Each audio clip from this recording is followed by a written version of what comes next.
Meu nome é Yasmin, sou sócia e proprietária da empresa Mateus Transport. A empresa foi criada em 2013 por mim e pelo meu marido, Adenilson Salvador, em Malé, Paraná. Bom, meu nome é Adenilson Salvador, sou sócio da empresa Mateus Transportes.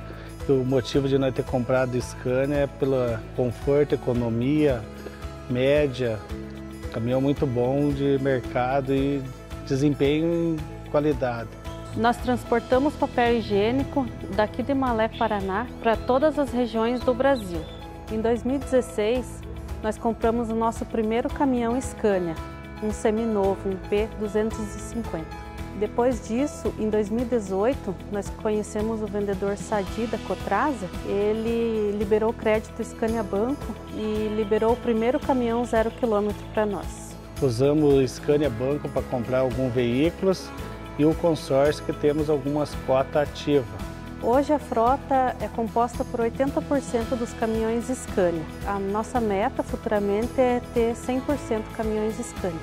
A Cotrasa tem ajudado nós no dia a dia e o nosso negócio cresceu.